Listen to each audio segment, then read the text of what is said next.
a inspiré toutes ces discussions et tous ces débats, j'invite donc le professeur Magnon à reprendre la parole pour une dernière fois en le remerciant d'avance de ses réponses.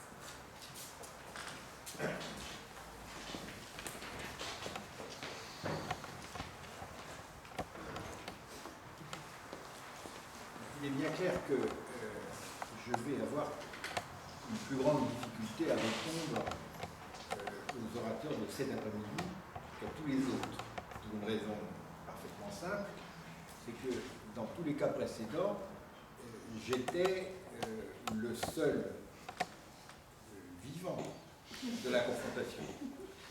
Tandis que dans le cas d'aujourd'hui, il s'agit de 5 figures que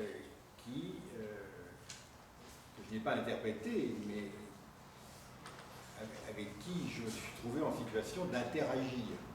Donc je suis l'un des deux du dialogue à chaque fois et je ne peux donc pas répondre à l'interprétation de la même manière. Il faudrait leur demander leur avis. C'est ce que j'ai fait aussi longtemps qu'ils étaient vivants.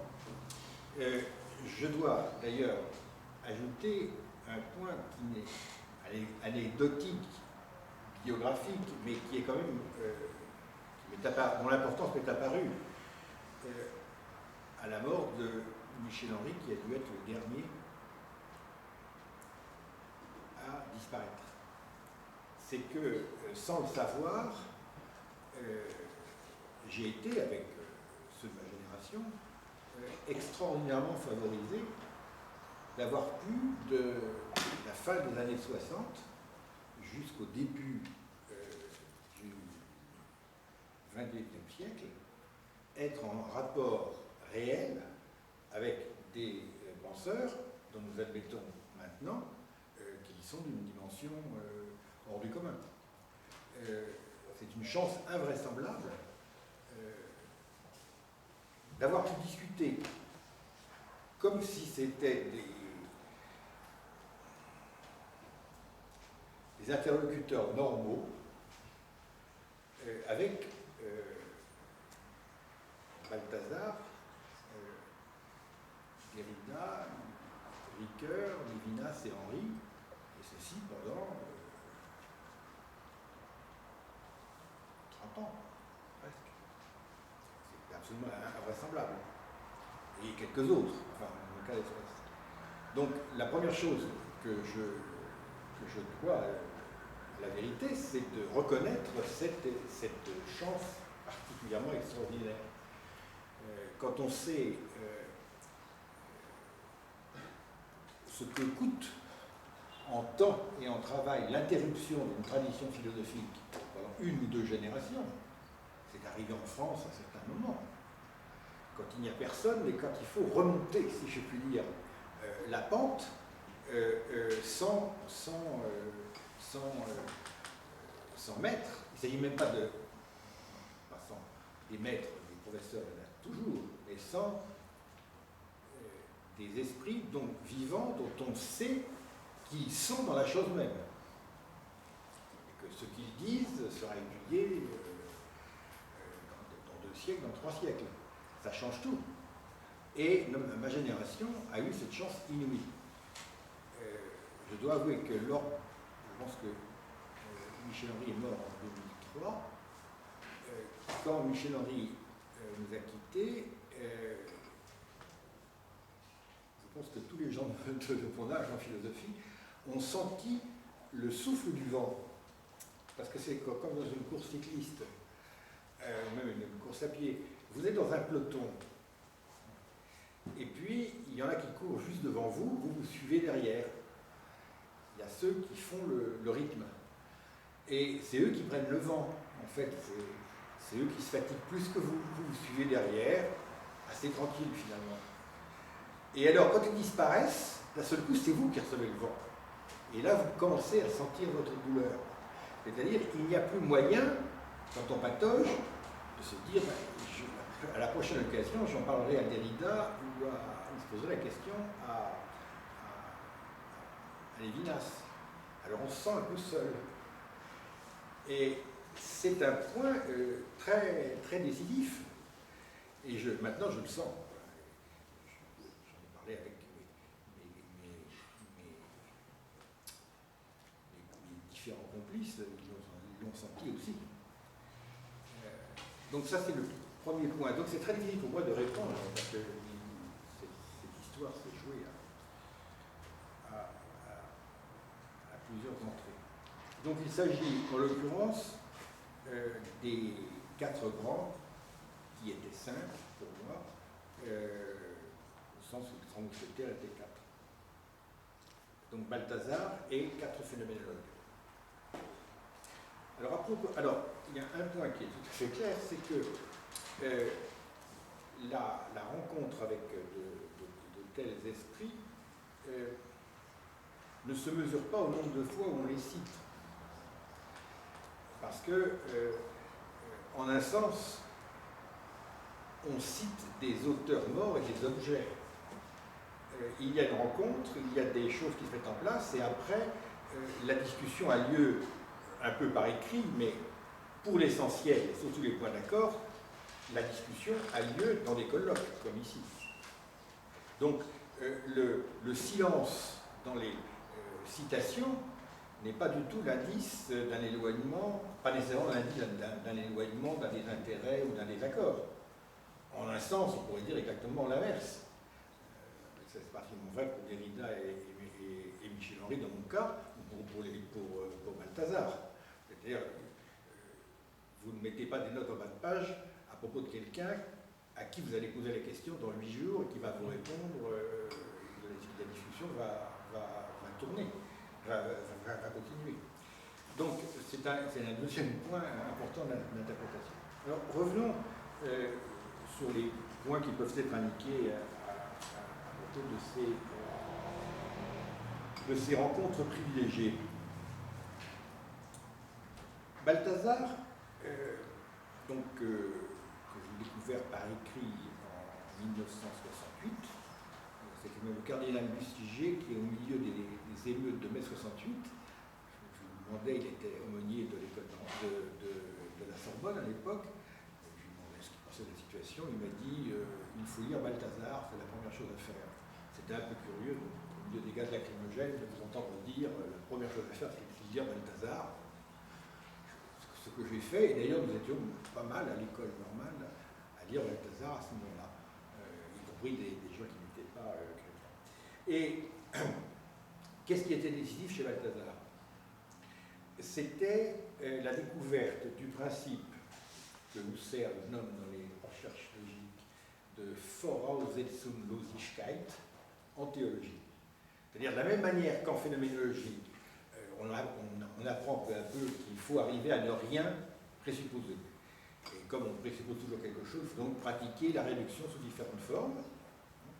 C'est propre de la phénoménologie par rapport, si je puis dire, pour simplifier, à la métaphysique qui cherche à établir justement ce qu'il faut présupposer, les conditions de possibilité.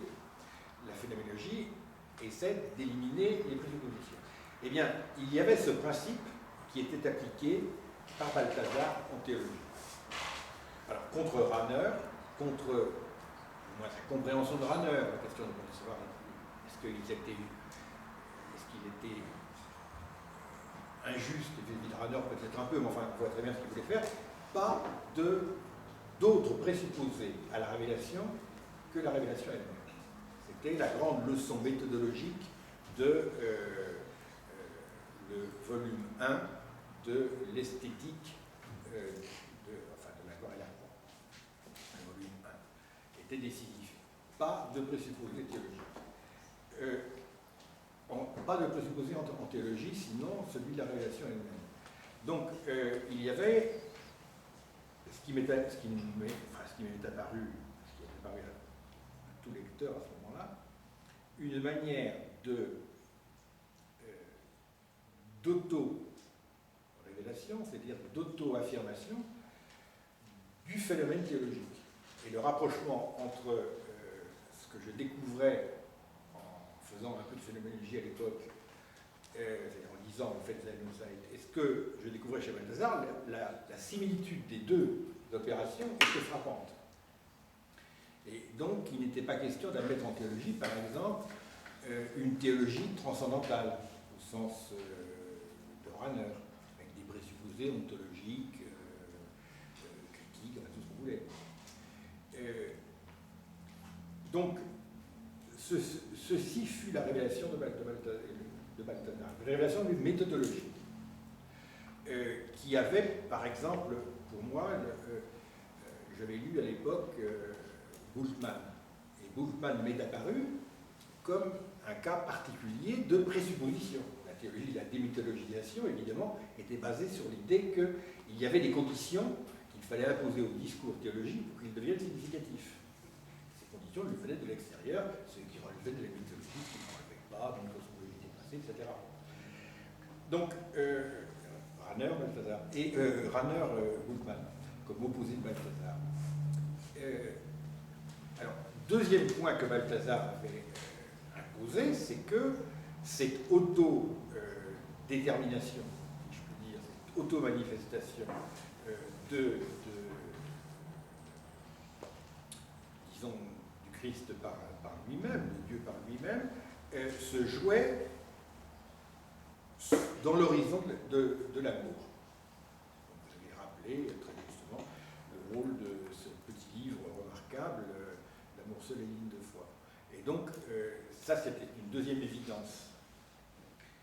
Donc, ce n'était pas la question de l'être, ce n'était pas la question de la justice, ce n'était pas la question de la communauté, c'était uniquement la question de l'amour qui était l'horizon de l'auto-manifestation du Dieu. La troisième chose que Balthazar imposait, c'était un immense respect pour l'ampleur de sa culture.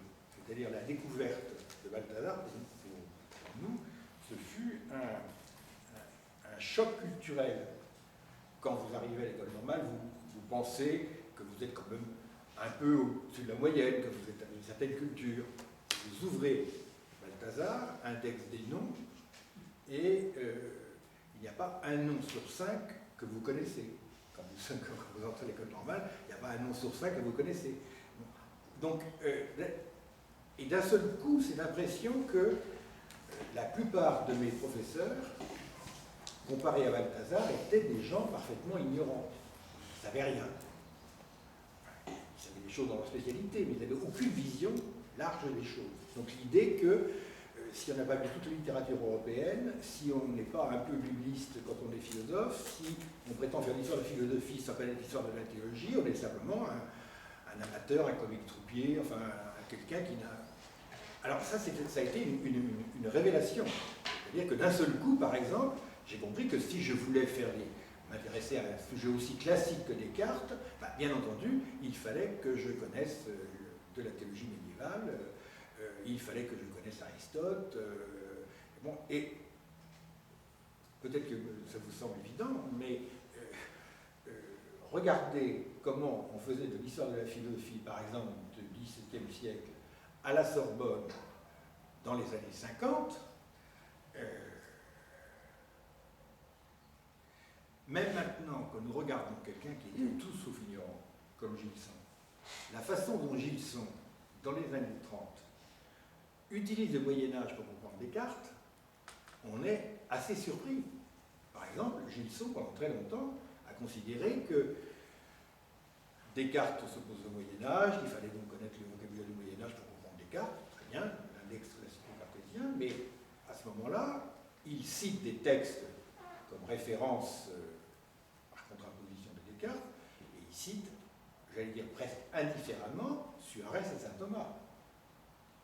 Nous savons bien que Suarez et saint Thomas sont séparés par des différences considérables. La vision que même Gilson avait en 1913, quand il a publié sa thèse complémentaire sur l'index classico-cartésien, c'est une période dans laquelle c'était déjà bien de savoir qu'il y avait saint Thomas, c'était la grande érudition de savoir qu'il y avait Suarez. Alors, quant à se dire, est-ce qu'ils sont d'accord, vu du point de vue d'un historien du XVIIe siècle, oui, c'était pareil. Bon, donc la nécessité d'élargir l'horizon culturel, nécessité vitale, c'est qui est une leçon qui a été entendue. Il est évident que maintenant, aucun étudiant ne peut se permettre de faire de l'histoire de la philosophie du XVIIe sans avoir fait du Moyen-Âge et de la philosophie grecque, et il faut qu'il soit précis. Ça, c'est un point que nous avons appris aussi de Balthazar. Alors, bien entendu, j'ai pu travailler avec Balthazar pendant longtemps, en particulier à cause de la revue Communio, dont il était l'inspirateur international. Et nous avons infiniment appris en travaillant avec lui et en faisant, si je puis dire, des études de théologie privée sous la direction, sous le tutorat de Balthazar. On travaille vite et on se dépêche. Donc ça a été une école remarquable. Alors, y a-t-il eu des points de désaccord?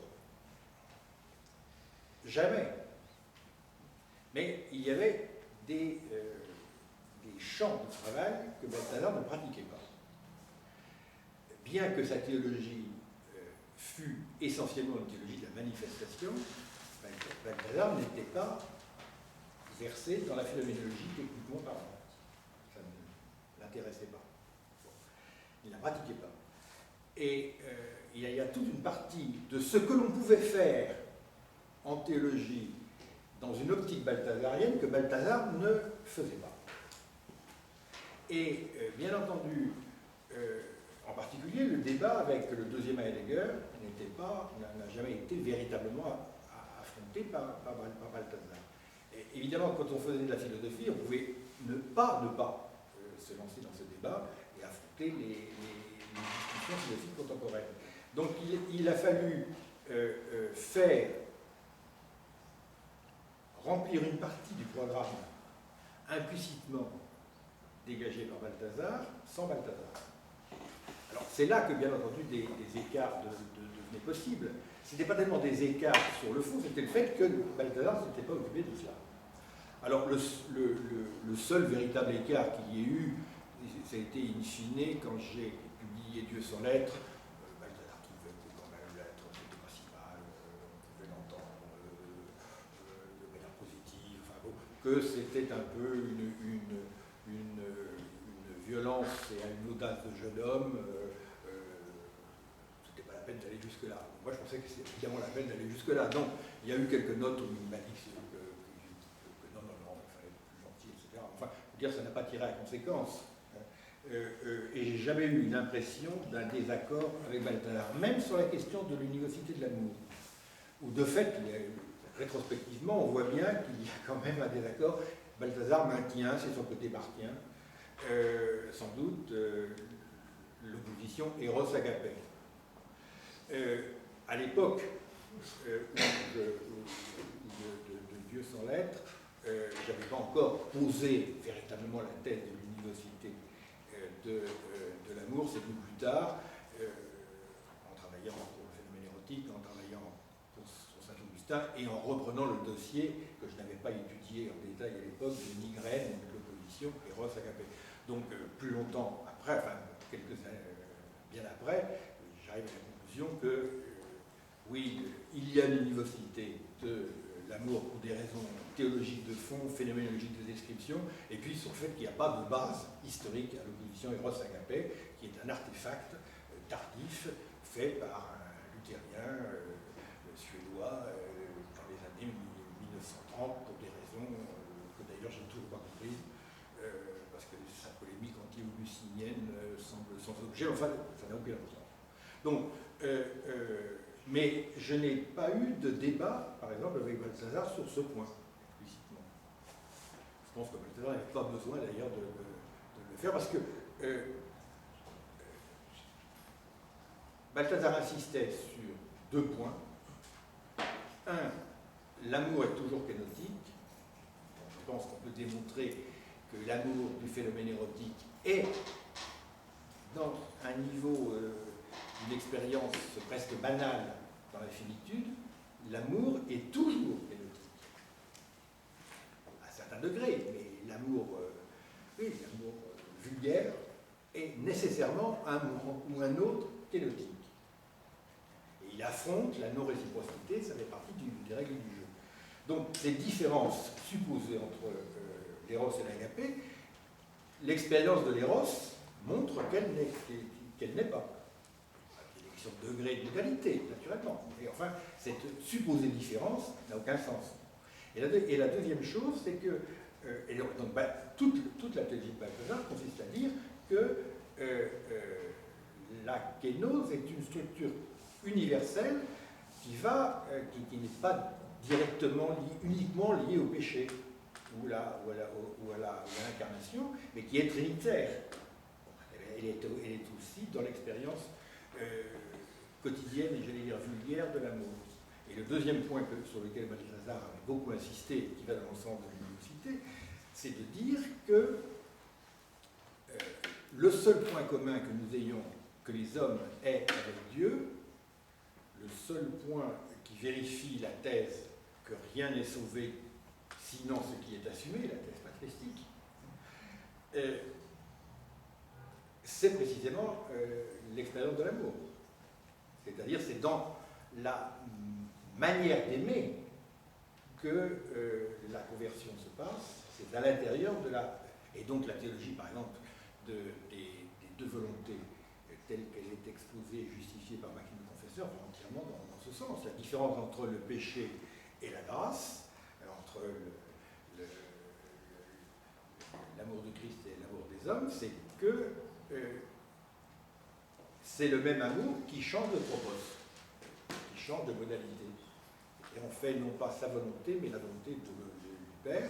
Et donc c'est ce changement de tropos, mais il s'agit des mêmes volontés et du même amour. Donc, à proprement parler, il peut y avoir des discussions, mais je n'ai jamais eu l'impression J'ai eu l'impression, je dis la chose comme elles sont, hein, surtout après la mort de Balthazar, qu'en développant le phénomène érotique, par exemple, même étant donné, je remplissais ce dont j'étais responsable dans le programme théologique de Balthazar pour la partie que Balthazar n'avait pas lui-même remplie. C'est-à-dire qu'il avait besoin, finalement, d'une phénoménologie de ce type pour donner un développement plus concret à son entreprise. Et je pense que le dernier volet du triptyque théologique, le premier, prend 3 volumes. Et le premier volume, il a repris simplement le texte qui s'appelait Phénoménologie de la vérité, hein, qui avait été traduit sous le titre Phénoménologie de la vérité, qui s'appelle Wahrheit der Welt ou quelque chose comme ça, qui est un texte assez faible. C'est-à-dire qu'en fait, la partie philosophique de théologique, qui aurait dû être phénoménologique, il ne l'a pas faite. Et comme il a repris un texte ancien, parce que le temps lui manquait, pour faire initier la dernière partie du triptyque. D'une certaine manière, ce qu'il n'a pas fait en philosophie, moi j'ai eu l'impression que nous étions quelques-uns à le faire à sa place. Pour l'instant, Michel Henry a essayé de le faire aussi. Donc je n'ai pas eu l'impression ni d'un éloignement ni d'une opposition. Alors, pour les 4 phénoménologues avec qui nous avons eu la chance, moi en particulier, d'avoir un rapport continu par oral et même par écrit, bon, je pense que le plus décisif a quand même été Lévinas. Alors, à propos de Lévinas, j'aurais beaucoup de choses à dire. Ce qui a été dit est parfaitement juste, et je n'y reviendrai pas. Je ne pense pas. Je pense qu'il y a un point décisif sur lequel il faut insister, ça a été la dernière discussion publique de Lévinas. Je l'ai cité dans Figure de la phénoménologie, le texte d'Autrui à l'individu suivant Lévinas. Et je fais référence au débat qui a eu lieu au Centre Sèvres le 3 juin 86. Et c'est la dernière fois que Lévinas a eu une discussion publique. Lui-même ne parlait pas. Il y avait eu un exposé de Lyotard, je crois, un autre de La Barrière. Mais il y a eu un débat après, et ce débat avait avait finalement porté sur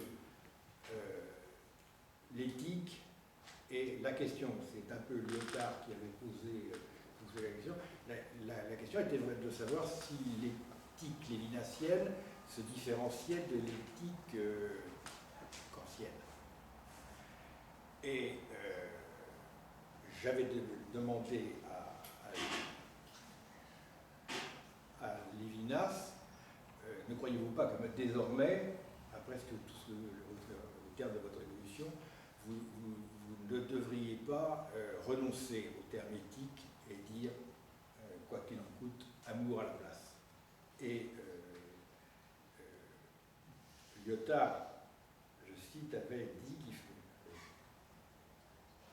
dit à Derrida, mis en garde, je vous mets en garde contre la transcription de votre idée de l'altérité en termes d'amour, c'est-à-dire mon hypothèse. Et la réponse de Lévinas avait été, il faut enregistrer, corriger, que de fait, Lévinas avait dit, pleinement d'accord, je voudrais ajouter que la relation irréversible, c'est la formule, suggère un rapport avec la diachronie.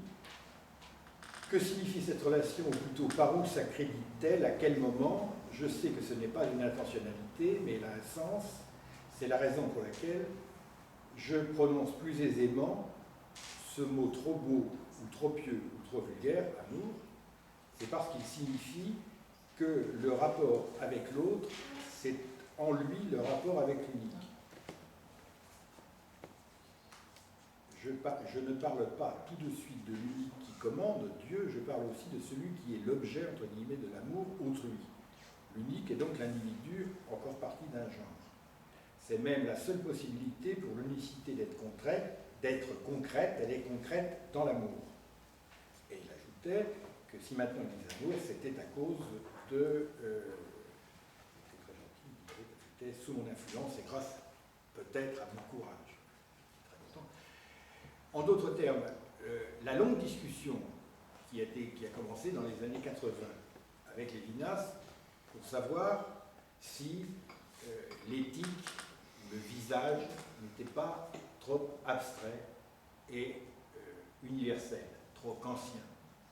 Cette longue discussion a finalement abouti à ce que Lévinas, je crois que c'est le dernier texte qu'il a jamais prononcé, admette qu'il fallait finir par dire l'amour, parce que l'amour, c'est le visage dans son individualité. Et donc, sur ce point, je veux dire, je dois avouer que j'ai toujours eu l'impression d'être, en fait, beaucoup plus en phase avec Derrida, avec Lévinas, qu'avec personne d'autre en philosophie. Et qu'avec plus en phase avec Derrida, avec Lévinas qu'avec Derrida ou avec Michel Henry.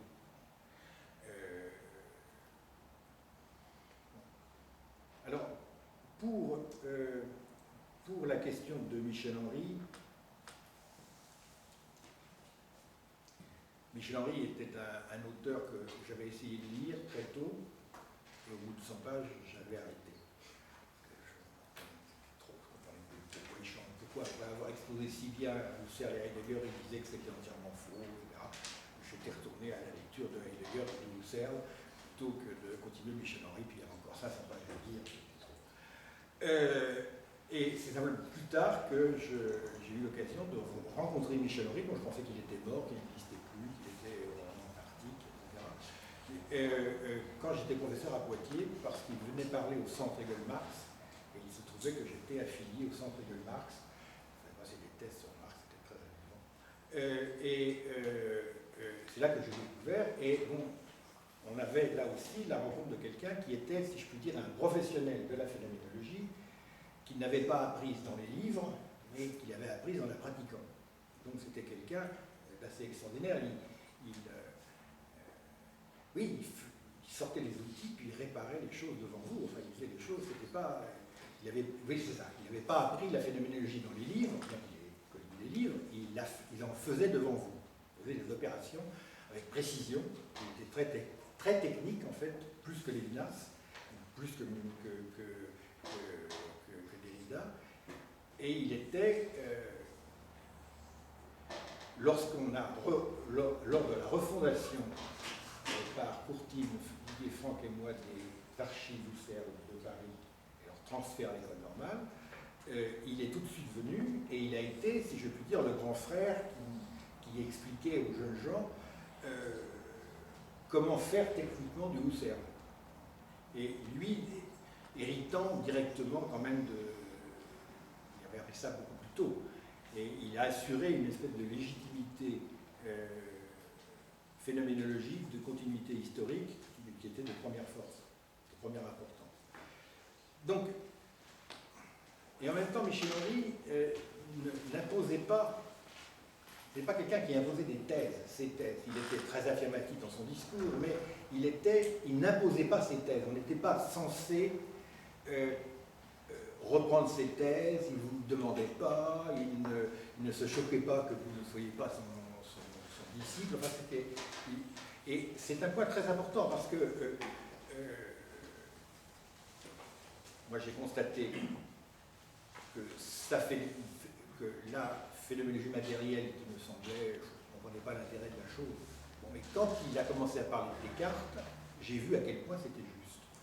Donc là, je suis entré dans Michel Henry, j'ai commencé à valider l'entreprise de Michel Henry quand j'ai vu à quel point, en histoire de la philosophie, et d'abord sur Descartes, ce qu'il disait était juste. Alors sur Kant, c'était très juste, sur Nietzsche, c'était très juste. Bon, j'ai commencé à comprendre à quel point l'opération qu'il faisait était précise et efficace. Ne croyant que ce que je peux comprendre, j'ai commencé ainsi. Alors, ensuite, j'ai cherché les cas où il me semblait que la phénoménologie matérielle fonctionnait indiscutablement. Alors, il y a eu un point de réserve très clair de ma part. Je ne voyais pas pourquoi Henry disait que seule la phénoménologie matérielle était phénoménologie. J'étais prêt à constater que dans certains cas, on ne pouvait faire de la phénoménologie que sur le mode en rien de la phénoménologie matérielle. Quand on parle de la chair, quand on parle de la vie, il faut faire du Michel Henry, autrement on ne peut rien dire. Mais je ne voyais pas pourquoi, quand on doit parler du monde, quand on doit parler de la constitution des objets, il fallait en quelque manière, il fallait que toutes ces opérations soient reportées en dehors de la véritable phénoménologie. Je trouvais donc que ce qu'il disait se vérifiait dans certains cas, il n'y avait pas de raison, quand ce n'était pas la bonne méthode phénoménologique, de considérer que ça n'était plus de la phénoménologie dans d'autres cas. C'était ma position. Donc, la question de la chair, c'est du Michel Henry, mais même le phénomène saturé, pour une large part, c'est du Michel Henry, parce que je n'aurais pas osé dire que nous allons admettre que dans certains cas, il y a des phénomènes qui n'ont pas d'horizon, ou des phénomènes où l'intentionnalité devient une contre-intentionnalité, mais en général, pas seulement dans le cas d'autrui, comme chez Lévinas, si Michel Henry n'avait pas, sur certains cas, montré qu'on pouvait dire cela. Donc, bien entendu, il a beaucoup aidé, mais il y avait chez Michel Henry une volonté d'exclure ce qui n'était pas de la phénoménologie matérielle. Pour moi, la phénoménologie matérielle est un cas pour certains domaines, et d'autre part, que bien entendu, son analyse montrait que la méthode phénoménologique n'était pas absolument liée, par exemple, à l'intentionnalité. Il était un deuxième exemple, après Lévinas, c'est la question de l'éthique, où l'intentionnalité centripète était contestable en phénoménologie. Donc ça, c'était tout à fait capital. Donc, j'ai toujours eu l'impression qu'il fallait pratiquer la phénoménologie à la manière de Michel Henry dans les domaines où c'était indiscutablement la seule voie. Il y avait des domaines qu'on n'avait pas de raison d'exclure de la phénoménologie sous prétexte que ce n'était pas conforme à la phénoménologie matérielle. Voilà. Alors, quand Michel a commencé à s'intéresser sérieusement à la théologie, ça nous a rapprochés, bien entendu, encore plus, mais la difficulté, c'est que lui commençait à zéro, si je puis dire, en théologie. Donc, il s'est mis à lire certains des pères, bon, de manière un petit peu violente parfois. Bon, il y est allé, on sentait bien que c'était pas son terrain naturel. Donc à ce moment-là, c'est vrai que je ne suivais pas toujours sur ces conclusions. Donc, je ne suis pas certain, par exemple, que dans l'incarnation, à certains moments, ils ne disent pas des choses dont l'orthodoxie théologique soit parfaite. Enfin, la question n'était pas là. C'est de toute façon utile, c'est parfois sublime, et puis, pardonnez-moi, quand il déconne un peu, mais c'est pas bien grave. Donc, en d'autres termes, j'ai jamais eu l'impression d'un conflit. Alors, reste maintenant le cas Derrida et le cas de Paul Ricoeur. Alors, Paul Ricoeur, pour moi, mais je ne pense pas que ce soit seulement pour moi, c'est l'auteur le plus énigmatique. Parce que normalement, c'est celui avec lequel il aurait dû y avoir les échanges et les rapports les plus faciles. Pour les raisons que vous avez soulevées, par exemple la crise du cogito, enfin, il y avait beaucoup de raisons. Et c'est celui avec lequel il y a eu le moins les rapports Tétexor, mais de dire le moins d'interaction réelle. Et je n'ai toujours pas compris pourquoi. Je n'ai toujours pas compris pourquoi.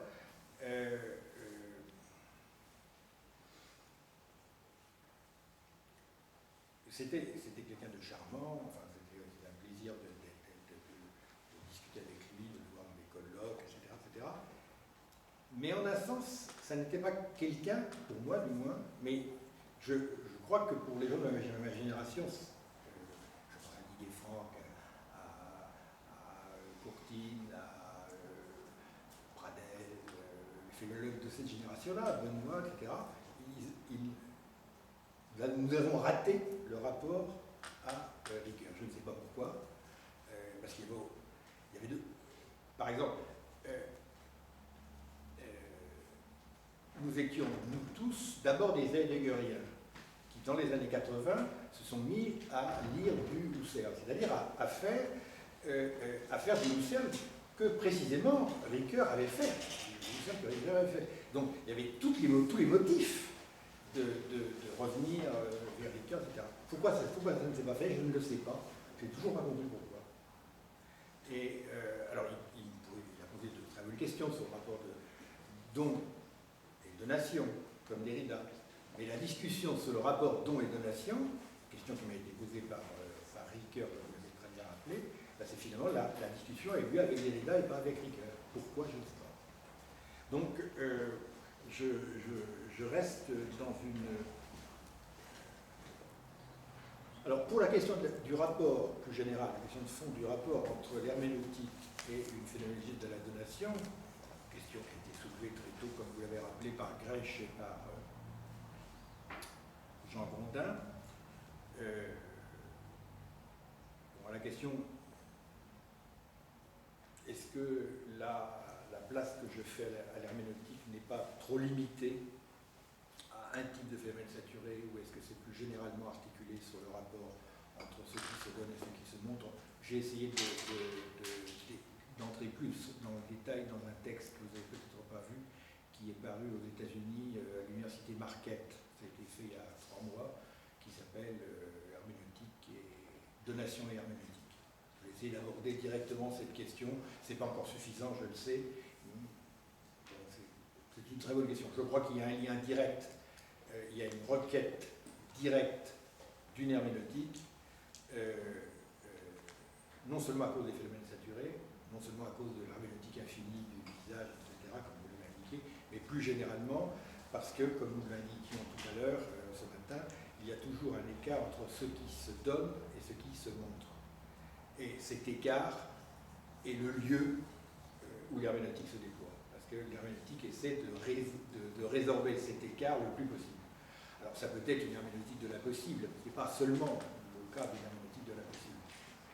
Donc il y a un lieu stratégique à Alors, il est évident que je n'ai pas fait assez de travail dans ce domaine, c'est tout à fait exact.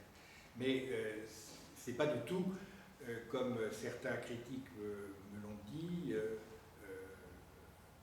que le donné est supposé être absolu, autoréférentiel, réfractaire à toute interprétation, etc. C'est absolument pas le cas. Le donné exige une interprétation parce que le donné n'est pas autoréférentiel puisque ce qui se donne ne se manifeste pas immédiatement comme tel. Peut-être d'ailleurs ne se manifeste-t-il jamais adéquatement comme tel. Donc la question est absolument ouverte et j'en suis tout à fait conscient, mais il n'y a pas de... Il y a un lieu et une exigence herméneutique dans du donné. Alors, quant à Derrida, vous avez très bien expliqué les choses. Il y a eu le débat sur l'interprétation des recherches logiques, le débat sur le don et le débat sur la théologie négative. Alors, on peut toujours discuter pour savoir qui a gagné. Parce qu'on peut poser la question qui a gagné, parce que c'était, comme vous l'avez dit, agonistique, c'est absolument clair. C'était d'ailleurs ce qui rendait la chose amusante, parce que j'ai eu l'impression, il y a eu plusieurs débats publics, à côté Nadal-Federer, qui était très amusant. Et quand je dis Nadal-Federer, à Villanova, ça avait un côté match de boxe, parce que Caputo avait organisé ça comme un match de boxe. Et on s'est quand même bien amusé. Mais c'était sérieux et fatigant. Et un débat public avec Derrida, c'était épuisant. Épuisant. Et pas parce que ça se passait en anglais, et pas parce que ça durait 2 heures, mais parce que Derrida est un serpent. Était un serpent. Vous savez ce quoi le débat, vous savez les questions qu'il va poser, on sait qu'il en a écrit, etc. Donc vous attendez à telle question. Et alors Derrida était capable de dire, mais vous dites que j'ai dit que le non est impossible, j'ai jamais dit qu'il était impossible. C'est-à-dire de prendre votre position.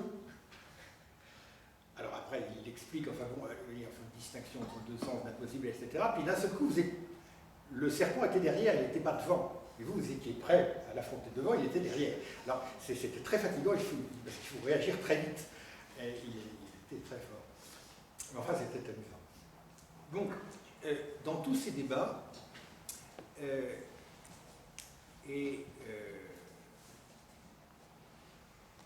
ceci m'a été confirmé par une lecture plus récente.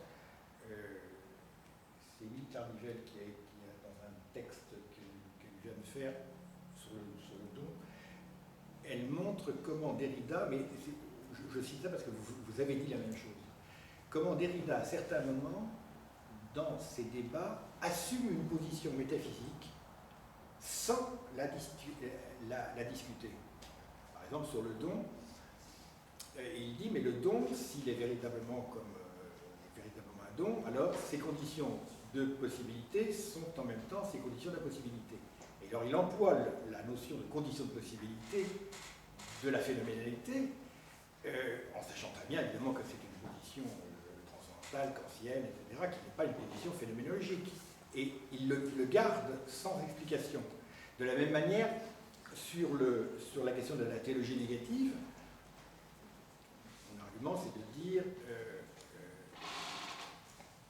la troisième voie ne peut être soupçonnée d'être une affirmation honteuse, cachée, rétablie, que si vous pensez ou bien qu'il n'y a pas de troisième voie, ou que la troisième voie doit nécessairement être l'une des 2 premières, c'est-à-dire l'une des 2 valeurs de vérité de la prédication. Mais on peut supposer que ce ne soit plus de la prédication et qu'on soit en dehors du logos tel que défini par le Père Herménias et les catégories. À ce moment-là, il faut sortir du registre et avoir un registre sur le discours de louange, etc. Et alors, à ce moment-là, il dit non. Il disait non. Comme s'il y avait un dogme, si je puis dire, sur un dogme aristotélicien sur la définition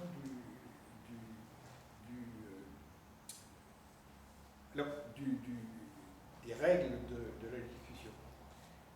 Et alors, évidemment, tout ceci pose la question du statut de la métaphysique. Que vous avez reposé, c'est-à-dire, que doit-on faire avec la métaphysique? Et d'une certaine manière, j'ai toujours eu l'impression que la critique que Derrida adressait à la métaphysique était une manière de la conserver. C'est-à-dire, il y a un droit à la, entre guillemets, un concept que finalement il n'assumait pas vraiment, de métaphysique de la présence, puisqu'il disait à la fin qu'il n'avait jamais pris le concept de métaphysique pour la présence pour autre chose qu'une manière de dire. Et que la métaphysique était comme telle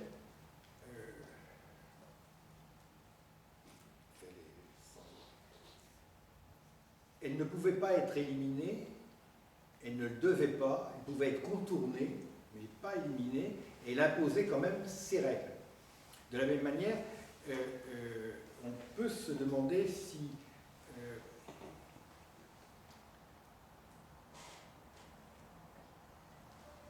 quand il parlait de la phénoménologie, ça voulait toujours dire Husserl, ça voulait toujours dire, et un certain Husserl, je dirais le Husserl, pas le dernier Husserl, c'était un Husserl bien particulier. Bon, il y a d'ailleurs des gens qui gardent cette définition, une définition étroite et, on va dire, transcendantale de la phénoménologie, essentiellement comme une noétique. D'une certaine manière, quand mon ami Didier Franck parle de la phénoménologie en disant qu'il ne fait plus de phénoménologie, c'est cette entente derridienne de phénoménologie qu'il prend. Alors qu'on pourrait dire, justement, la phénoménologie, c'est bien autre chose que le premier ou le deuxième Husserl. Donc, alors Derrida est toujours resté quelqu'un de mystérieux, mais c'était quelqu'un de mystérieux et d'explicite. Tandis que Ricoeur était quelqu'un de mystérieux mais d'implicite. Et c'est curieux parce qu'on aurait pu penser que Ricoeur devait être l'homme le plus explicite du monde, et pour moi il est toujours resté l'homme le plus implicite du monde. Voilà. Mais j'insiste encore sur le fait que je pense que nous avons été privilégiés au-delà du raisonnable de pouvoir avoir comme professeur et comme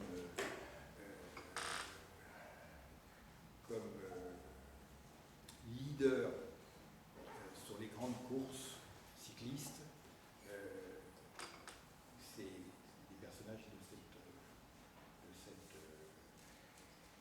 dimension, actifs au même moment. Bon, il faut que je vous remercie, du travail que vous avez fait, qui est tout à fait remarquable. Comme je le disais à table, j'ai déjà eu des expériences comparables de l'autre côté de l'Atlantique. Je tiens à vous préciser que le niveau n'est pas au-delà de l'autre côté de l'Atlantique comparable à celui qui était le vôtre durant ces 2 jours. Vous êtes nettement au-dessus. Donc j'ai toute confiance. D'abord, la confiance d'avoir des lecteurs, c'est toujours réconfortant, mais la confiance que les lecteurs ont tous les moyens pour être des auteurs sur lesquels, dans 20 ans, on fera des colloques, et vous verrez que ce n'est pas si amusant que ça en a l'air. Merci.